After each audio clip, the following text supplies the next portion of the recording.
오늘 우리가 함께 나눌 이 로마서 8장의 말씀은요, 성령님과 함께하는 삶이라는 주제로 오늘 하나님 말씀 전하고자 합니다.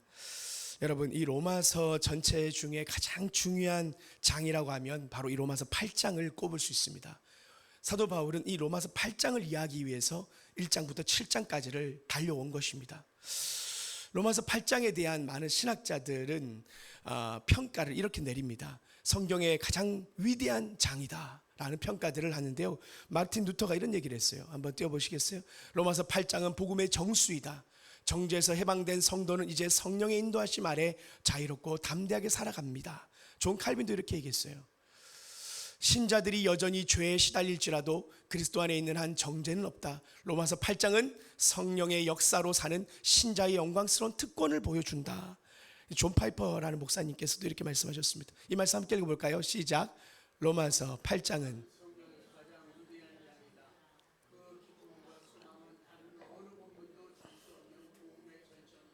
아멘. 여러분, 이 로마서 8장은요, 말 그대로 로마서의 가장 복음의 정수, 복음의 가장 중요한 핵심이 이 로마서 8장에 담겨 있습니다. 그런데 이 로마서 8장을 우리가 이야기하기 전에 우리가 여러분 로마서 1장부터 7장까지 이야기를 다시 한번 맥락 속에서 이야기를 원해요. 먼저 사도 바울이 어떻게 달려왔는지를 한번 살펴본다면 로마서 1장에서 3장까지가 모든 사람은 죄인이다라는 이야기를 했던 것입니다. 율법 아래 있는 사람도 죄인이고 이방인도 양심 아래서 다 죄인이다, 그 이야기를 했던 거 아닙니까? 그리고 4장에 와서는 그렇다면 어떻게 우리가 믿음으로 의롭게 되는가? 바로 아브라함의 이야기를 통해서 아브라함이 무엇을 믿었다고 했죠? 가질 수 없는 육체의 그 죽음 속에서 하나님이 자녀를 주겠다라는 그 믿음 속에, 다시 말하면 예수님의 부활을 믿는 자들에게 동일하게 의롭다 한다라는 것에 대한 믿음으로 의롭다는 삶에 대한 이야기를 했습니다. 해서 우리가 예수 그리스도의 그 죽음을 부활로 이끌어내셨던 그 하나님을 믿을 때 우리 또한 의롭다함을 받는다라는 이야기로 아브라함의 예를 통하여 우리가 믿음으로 구원받는 삶에 대해서 이야기했습니다. 그래서 우리의 구원은 행위가 아니라 믿음으로 받는 것이다 라고 했던 것이 바로 아브라함의 믿음의 예였습니다. 율법으로 받는 것, 행함이 아니라는 것입니다. 왜요? 율법 전에 있었던 게 아브라함이었기 때문입니다. 아브라함은 믿음으로 의롭다함을 받았기 때문에 우리 또한 믿음으로 의롭다함 받는다라는 것을 이야기했죠. 그러면서 그 믿음으로 의롭다함 받은 우리들은 복을 받게 되는데 5장에 가면 바로 하나님과 화평을 이룬다고 했습니다. 왜요? 죄로 인한 원수된 우리는 하나님과 원수였지만 예수 그리스도로 인하여 우리가 하나님과 화평으로 나아가게 되었다라고 이야기했습니다. 그래서 우리가 하나님의 자녀가 된다라는 이야기를 나눴습니다. 그러면서 우리 안에 한 예로 아담의, 그 인류의 조상이었던 아담의 이야기가 6장 가운데 나왔죠. 왜 우리가 죄 가운데 살아갈 수밖에 없었고 죄로 인하여 심판받을 수밖에 없었던 원수였는가? 바로 아담의 죄 때문이었다. 그 아담의 죄로 인해서 우리 인간에게는 하나님의 빛에서 떠난 우리들은 죄에 더 가까워졌고, 늘 하나님을 없이 살아간 우리들은 죄에 늘 가까워 죄를 짓고 살았던 그 죄의 본성, 그것이 우리 안에 우리를 죽음으로 이끌었다라는 것 속에서 우리가 아담에 대한 예를 보았고, 그런데 예수 그리스도를 통해서 또 다른 한 분 아담이신 예수님이 그분을 통하여 우리의 삶의 죄의 본성을 이길 수 있는 새로운 본성, 바로 새로운 소욕을 우리에게 주셨다. 그것이 지금까지 우리가 이야기했던 것이죠. 그러면 우리가 잘 살아야 되는데 로마서 7장에는 바울이 이런 고백을 합니다. 오라, 나는 공고한 자로다. 누가 나를 이 사망의 몸에서 건져내랴. 구원받았고 믿음으로 의롭다함 받았는데 여전히 우리의 삶은 죄 가운데 있다라는 것을 이야기하며 사도 바울은 곤고한 자다며 비탄을 쏟아내죠. 왜요? 우리 그리스도인들은 구원받았지만 여전히 우리에게는 죄의 소욕이 있어서 죄와 싸워야 되는 우리의 어려움이 있기 때문입니다. 그래서 우리가 얘기했잖아요. 죄의 본성과 성령의 새로운 소욕이, 새로운 성품이 우리 안에 태어났는데 죄의 본성 쪽으로 우리가 더 기울어져 있다고요. 자, 그런데 이제 여기서 우리가 하나님이 주시는 놀라운 위로가, 사도 바울이 얘기하고 싶었던 가장 중요한 정수가 여기서 등장하는 겁니다. 로마서 8장 1절이에요. 로마서 8장 1절 이렇게 등장합니다. 그러므로 이제 여러분, 이것이 얼마나 중요한 선포인지 모릅니다. 우리가 죄로 죽을 수밖에 없고 여전히 우리는 죄 가운데 살아가고 있는 우리의 모습을 향하여, 그러나 우리가 이길 수 있는 이유가 있다. 사도 바울이 그 탄식 이후에 로마서 8장을 통하여 우리에게 주시는 놀라운 하나님의 선물, 그 이야기를 오늘 하는 것입니다. 오늘 이 로마서 8장은요 성령장입니다. 로마서 8장은 성령장인데요, 로마서 전체에서 등장하지 않았던 성령이란 언급이요 이 로마서 8장 안에 거의 20번에 가깝게 등장합니다. 반복적으로 하나님의 영, 푸뉴마, 하나님의 성령, 하나님의 영에 대한 이야기가 로마서 8장에 다 차지하고 있어요. 그래서 오늘 이 로마서 8장의 핵심은 성령입니다. 제가 오늘 빨간 넥타이를 매니까 저희 아내가 그러더라고요. 오늘 성령이 오시나 보네. 우리 아내가 또 한수만교에서 또 성령의 날에 대한 부분을 하다 보니까 또 예측을 하더라고요. 맞습니다. 여러분, 오늘은 성령님에 대한 이야기입니다. 성령님과 함께하는 삶에 대한 이야기입니다. 우리 다시 한번 로마서 8장 1절 전체 말씀 1절을 한번 다 띄워보시겠어요? 자, 한번 우리 이 말씀 읽어봅시다. 시작. 그러므로 이제 그리스도 예수 안에 있는 자에게는 결코 정죄함이 없나니. 뒷장 2절까지 한번 띄워보시겠어요? 이는 그리스도 예수 안에 있는 생명의 성령의 법이 죄와 사망의 법에서 너를 해방하였습니다. 아멘. 여러분, 오늘은 이 생명의 성령의 법에 대한 이야기입니다. 오늘 이것을 이야기하기 전에 우리가요 성령님은 누구이신가에 대한 이야기를 잠깐 해드릴 필요가 있을 것 같아요. 여러분, 우리가 성령님에 대해서 먼저 우리가 잘 알려면, 성령님은 어떤 분인가를 알려면 삼일체라는 교리를 조금 이해할 필요가 있습니다. 여러분, 이 삼일체라는 단어를 한 번씩 들어보셨죠? 기독교의 핵심 진리 가운데 하나입니다. 자, 잘 들으세요. 하나님은 본질상 한 분이시지만 세 분의 위격으로 계신다라는 뜻입니다. 삼일체 하나님, 다시 한번, 하나님은 본질상 한 분이시지만 세 분의 위격으로 계신다. 자, 조금 더 쉽게 설명해 드릴게요. 하나님은 한 분이지만 세 분으로 존재하십니다. 본질상이라는 말은 존재의 중심, 다시 말하면 하나님의 속성, 존재를 존재되게 하는 속성을 의미하는데, 예를 든다면 하나님의 전능하심입니다. 거룩하심입니다. 영원하심, 사랑하심, 이것이 하나님의 본성입니다. 그래서 하나님은 본질상, 하나님은 한 분 하나님이시다라는 것은 성부, 성자, 성령 하나님이 동일하게 한 본성, 동일한 본질을 가지고 있는 분이다. 다 성부, 성자, 성령 하나님이 다 하나님이다라는 이야기를 하는 겁니다. 본질상 한 분이고 하나님이시다, 그 이야기를 한 것입니다. 그러면서 반면에 세 위격으로 계신다라는 뜻은 무엇이냐면, 여기가 위격이라는 한자를 좀 풀어보면 이해가 쉽습니다. 위는요, 위치할 때 위, 자리를 뜻합니다. 그리고요, 격은, 여러분 우리가 품격이라고 하지 않습니까? 격은 우리의 성품이나 인격을 이야기합니다. 그래서 하나님도 각자 자기 자리가 있고 각자 인격을 가진 존재 방식을 가지고 계시다는 뜻입니다. 쉽게 말해서 하나님의 세 위격은 각자 구별된 역할과 관계 안에서 하나님으로 존재하시는 분들입니다. 그래서 이것은 성부, 성자, 성령 하나님은 서열이 아니라 사역 안에서 역할의 구분을 의미합니다. 그래서 우리는 한 분 하나님이시지만 세 분의 위격으로 존재하신다라고 믿는 게 바로 삼일체 하나님입니다. 어렵죠? 마틴 루터는, 많은 신학자들은 이것을 이해하려고 하지 마라, 이해할 수 없다, 하나님의 존재 양식을 우리가 다 이해할 수 없다, 그런 이야기를 합니다. 그런데 우리가 이해하기 쉬운 게 있어요.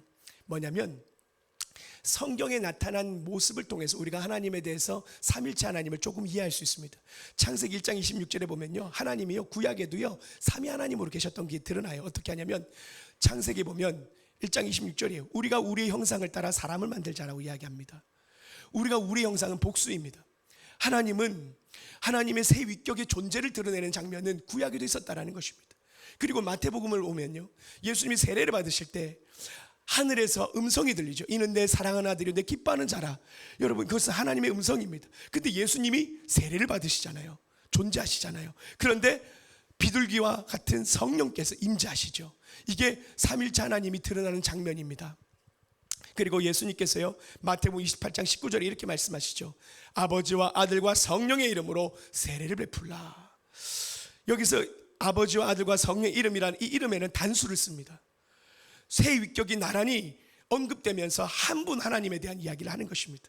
여러분, 우리가 다 이해할 수 없지만 성경에서 우리에게 등장하고 말씀하시는 것만 믿으면 돼요. 하나님은 한 분 하나님으로 본질상 동일한 성부, 성자, 성령 하나님은 다 전능하시고 하나님의 속성을 가지신 한 분 하나님이시다. 그러나 그분들은 각각의 역할을 가지고 계시다. 자, 여기서 구체적으로 그 각자의 역할이 무엇이냐면 성부 하나님은요, 구원의 계획자이십니다. 우리에게 구원의 문제를 가지고 이야기할 때 하나님께서는 구원의 계획을 가지시고 우리를 죄 가운데 건져내기로 작정하신 분이십니다. 바로 계획자이십니다. 성부 하나님의 역할입니다. 성자 예수님은요, 구원의 성취자이십니다. 그분은 사람의 몸을 입고 오셔서 십자가의 죽으심으로 대를 담당하시고 부활하심으로 구원을 완성하신 성취자이십니다.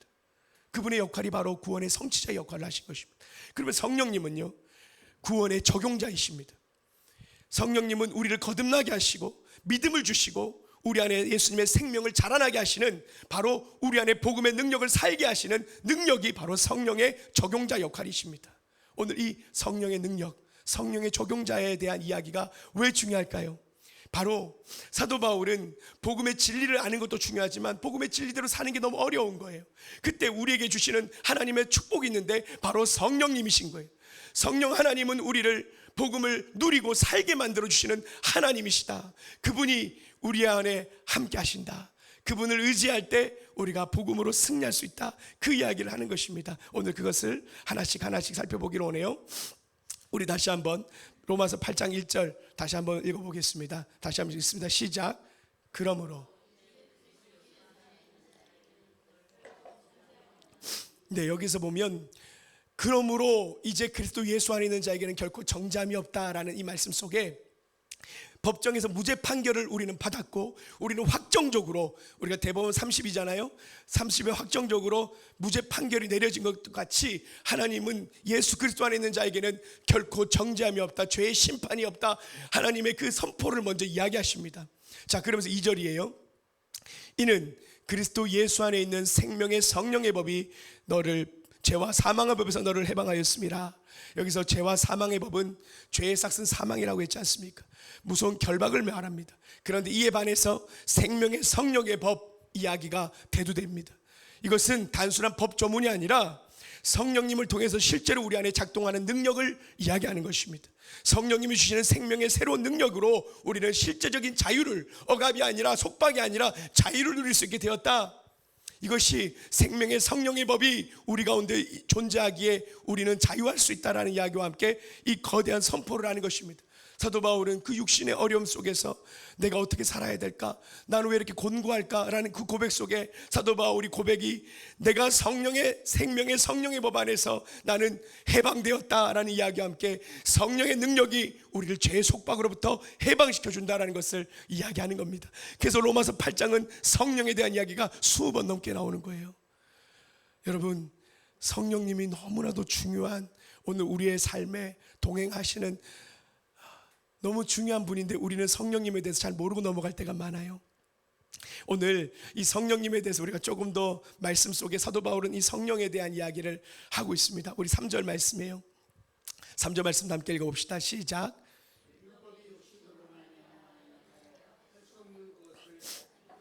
하시나니. 여러분, 구약의 율법은요 자체로는 선하고 의로운 것이었습니다. 그런데 그 율법은요 버전이 1.0이에요. 기준만 제시하는 거예요.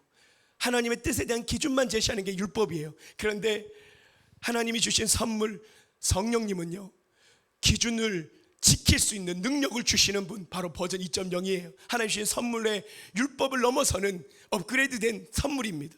그래서요 인간은 율법 앞에서 끊임없이 실패하지만, 죄책감 가운데 시달리지만, 율법이 하지 못하는 일, 율법이 육신으로 말미암아 연약하여 할 수 없는 것을 하나님은 하시나니 성령님은 할 수 있다는 얘기입니다. 자, 4절 말씀도 볼까요? 4절입니다. 육신을 따르지 아니하고 그 영을 따라 행하는 우리에게 율법의 요구가 이루어지게 하려 하심이라. 여러분, 이렇게 살아야 한다 요구가 아니라 성령님을 의지할 때 비로소 우리가 이렇게 살 수 있다라는 선포입니다. 육신의 율법을 따르지 아니하고 그 영을 따라 행하는 자에게는 율법의 요구가 이루어지게 하려 하심이라. 율법을 이룰 수 있는 능력을 주시는 분이 바로 성령님이라는 것입니다. 여러분, 우리가 이 성령님을 이해하는 것, 우리 신앙생활에 단순한 어떤 하나의 교양이 아니라 필수입니다. 필수. 성령님과 함께하는 삶이 얼마나 큰 축복인지 사도 바울은 이것을 외치고 있는 겁니다. 자, 그러면서 이 성령님은 어떤 분인가? 로마서 8장 11절에서 결론을 이야기하는 거예요. 이 말씀도 함께 읽어봅시다. 시작. 예수를 죽은 자 가운데서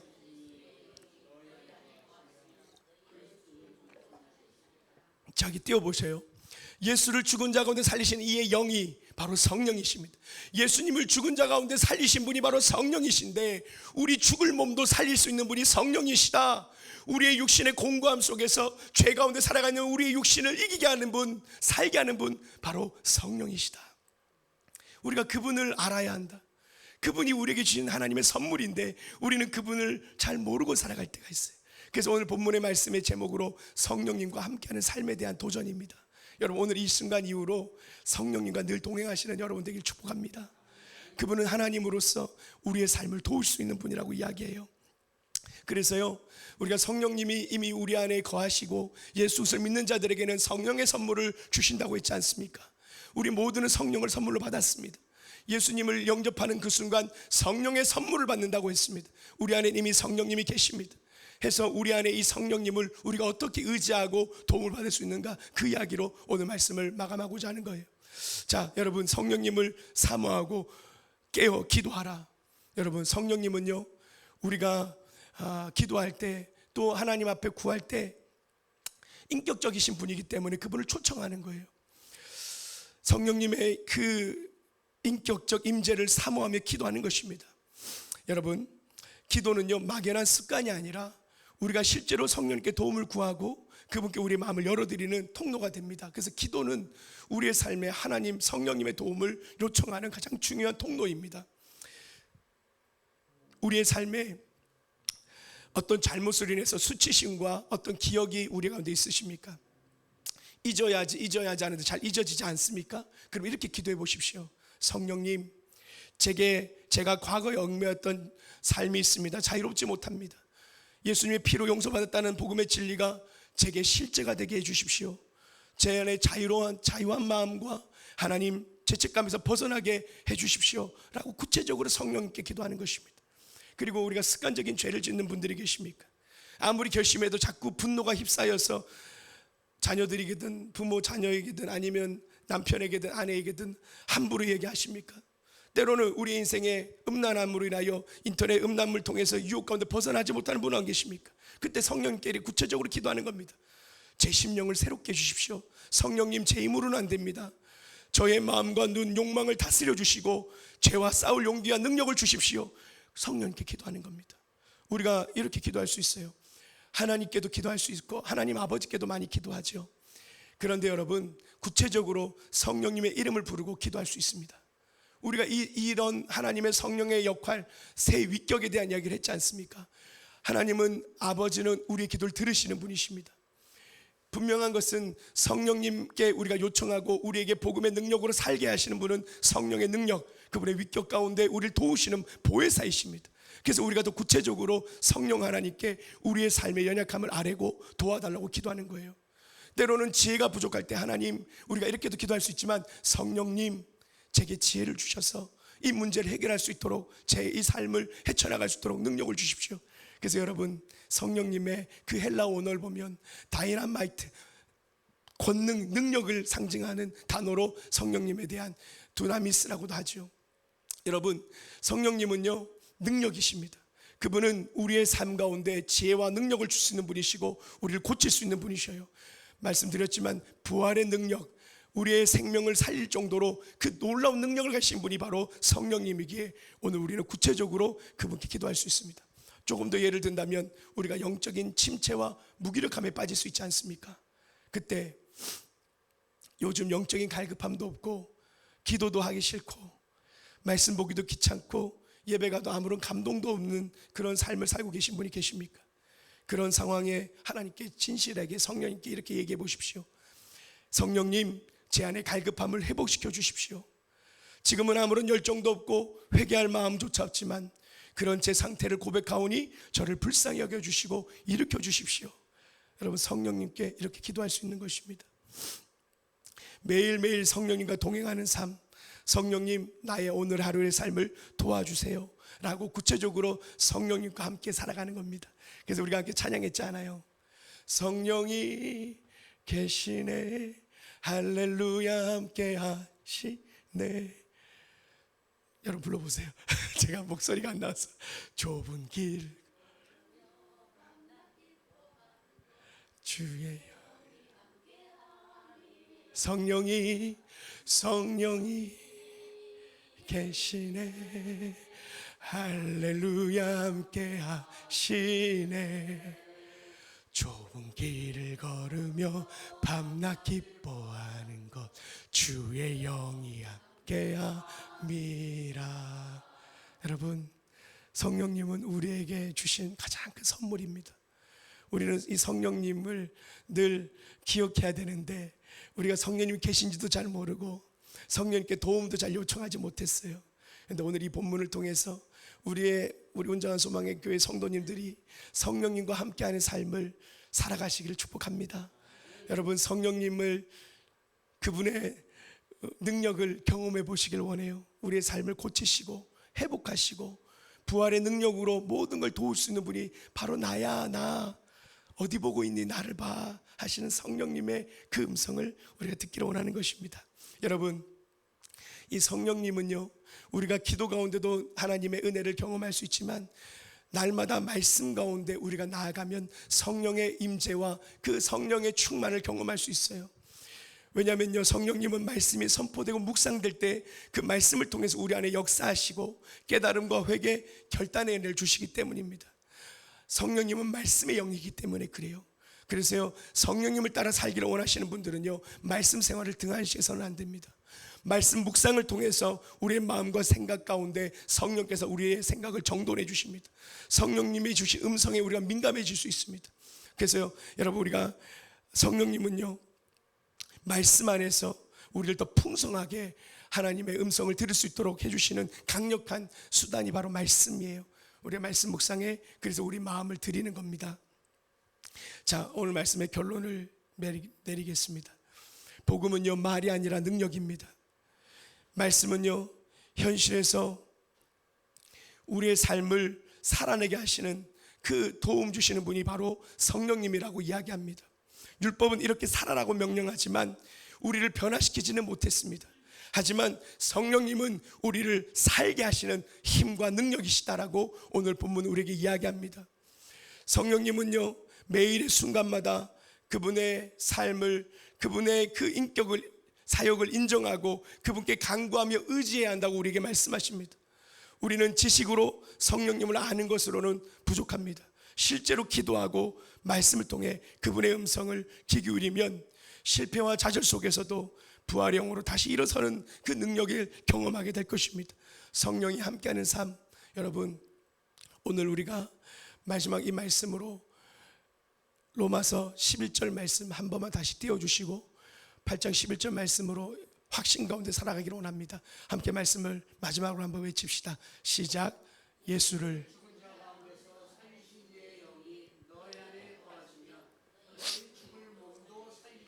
아멘. 예수님을 죽은 자 가운데 살리신 하나님의 영, 부활의 영 성령님이 오늘 우리 안에 살아계십니다. 그 성령님께서 죽은 예수님을 다시 살리셨다면 당연히 우리의 연약하고 죽을 몸도 다시 살릴 수 있으십니다. 이것은 앞으로 이후에 있을 우리의 부활을 의미하기도 하지만 오늘을 사는 우리들의 삶의 연약함도 살리실 수 있는 그 능력을 의미하기도 합니다. 여러분, 그 부활의 능력을 체험하면서 살아가는 저 여러분 되시기를 축복합니다. 옆에 사람과 인사해 볼까요? 성령님이 함께 하십니다. 여러분, 우리에게 주신 가장 큰 축복입니다. 오늘 이 말씀을 나누면서 제가 참 기대가 됐어요. 왜냐하면 제가 목이 오늘 이렇게 쉬었잖아요. 이것도 은혜다. 이것도 은혜다. 오늘 이 말씀을 전하는 이 맥락 속에서 참 하나님께서 얼마나 이 말씀을 전하고 싶어 하시는가, 성령께서요 외치시는 것 같은 거예요. 우리의 삶을 향하여, 우리에게 이미 있는 하나님의 선물을 우리가 누리지 못하고 살아가는 우리의 삶을 향하여 성령의 능력을 경험하는 삶을 살아라. 성령님께 의지하는 삶을 살아라. 보혜사 성령을 내가 너에게 보내줬는데 왜 의지하지 않고 살아가니? 너의 힘만으로 살아갈 수 없어. 성령님께 의탁해라. 성령님이 너에게 도움을 줄 거야. 성령님은 하나님이야. 내게 보낸 성령님은 너와 함께 하시는 권능과 전능하신 하나님이야. 그분이 너의 삶을 도와주실 거야. 너는 혼자가 아니야. 외로워하지 마. 내가 너를 도와줄 거야 하시는 구체적인 적용이 바로 성령의 임재입니다. 성령님은 우리를 떠나지 않으십니다. 성령님이 우리와 함께 하십니다. 제가 우리 아들이 혼자 있을 때가 많습니다. 우리 딸은 댄스 대회나 연습 때문에 거의 집에 없어요. 늘 학원을 갑니다. 그러면 엄마 아빠가 일을 하고 저도 설교 준비하러 가면 늘 집에 혼자 있을 때가 많아요. 그래서 제가 우리 아들이 도마뱀 파충류를 키우고 반려동물로 그렇게 꿈을 키워가면서 여러 가지 관심을 많이 있다고 했지 않습니까? 그런데 그러더라고요. 그 어린이날에 제가 한 도마뱀 한 마리를 더, 도마뱀이라니까 좀 약간 징그럽죠. 여러분 되게 귀엽습니다. 반려동물로 요즘은 개, 고양이도 키우지만 크레스트 게코라고 하는 아주 귀엽게 생긴 아주 정말 귀여운 그런 동물들이 있어요. 우리 가족들이 다 거기에 빠졌어요. 이렇게 우리 딸도 어저께 만졌어요. 처음으로 돈 준다 해가지고 만졌어요.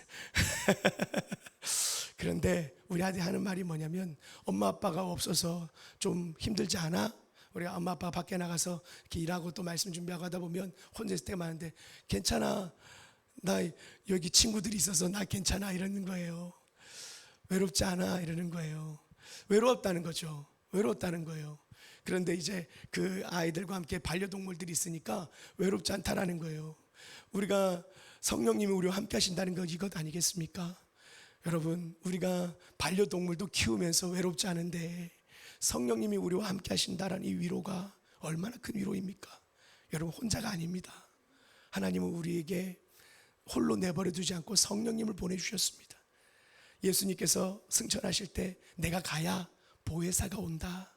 돕는 자 바로 성령님, 그분이 너희의 가장 큰 인도자, 너희의 삶의 도움자, 너의 위로자, 상담자가 될 것이다.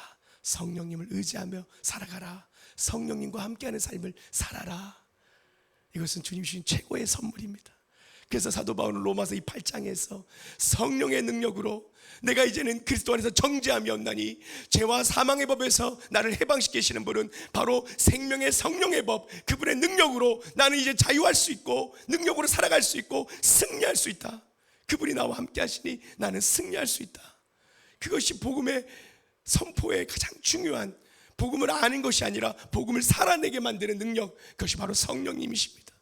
여러분, 우리가 복음에 대한 지식으로 끝내서는 안 돼요. 성령님의 능력을 경험해야 됩니다. 성령님이 우리의 삶에 어떻게 도우시고 인도하시는지 이미 여러분은 경험하셨습니다. 여기까지 오신 여러분들은 이미 성령님의 능력을, 도움을 받으셨어요. 그러나 이제는 구체적으로 성령님의 이름을 부르며 기도하시라는 겁니다. 실질적으로 우리와 함께 하시는 성령님을 인식하라는 얘기입니다. 우리를 떠나지 않으시고 우리와 함께 하시는 성령님, 그분의 역할은 구원의 적용자라고 얘기했지 않습니까? 그분이 우리와 함께 하신다. 성령이 함께 하신다.